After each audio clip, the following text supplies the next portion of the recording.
Alors, j'ai les baskets, j'ai le legging, j'ai la veste. Ok, c'est bon, je pense que j'ai tout pour demain. Ouais, demain, je fais un petit jogging. Hey, tu viens avec moi? C'est la pensée du jour avec Karine.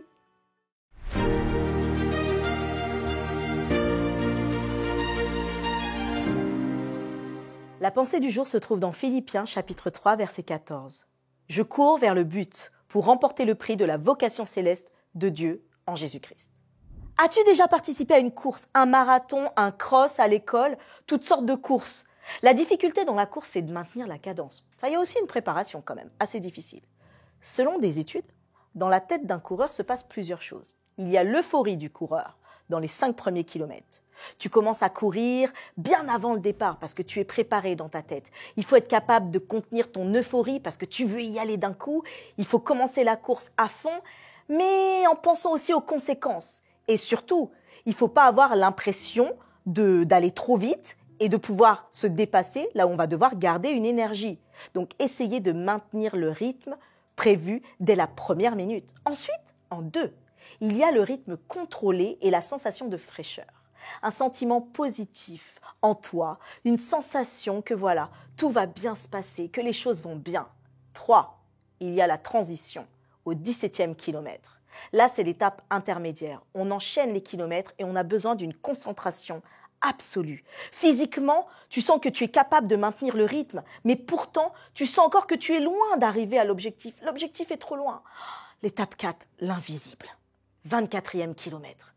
Là, tu sens que tu as déjà fait la moitié du marathon, mais pourtant, ton esprit commence à mouliner. Tu commences à réfléchir, à te poser des questions. Tu doutes. Je continue ou je ne continue pas?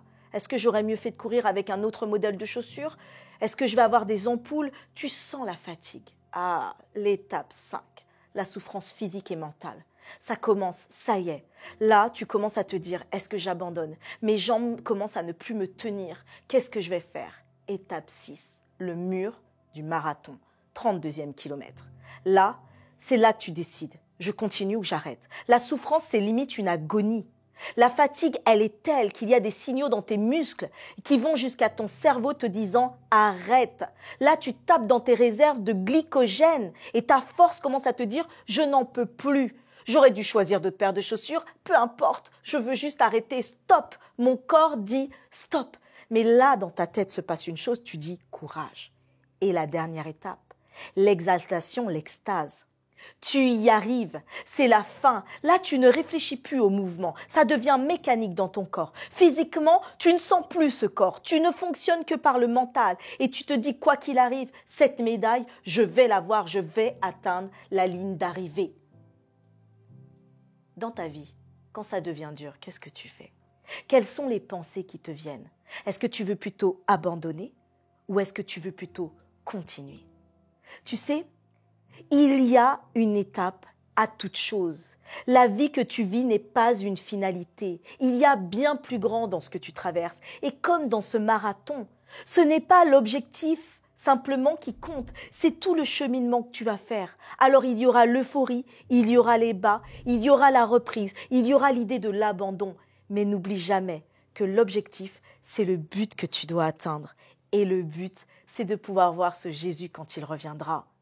Et au cours de cette course, tout comme dans un marathon, tu vas rencontrer des personnes merveilleuses à droite, à gauche. Nous sommes tous dans une course. Alors je t'invite aujourd'hui à repenser à ces étapes de ce marathon dans les étapes de ta vie et à te dire « Je n'abandonnerai jamais parce que je vais atteindre le but ».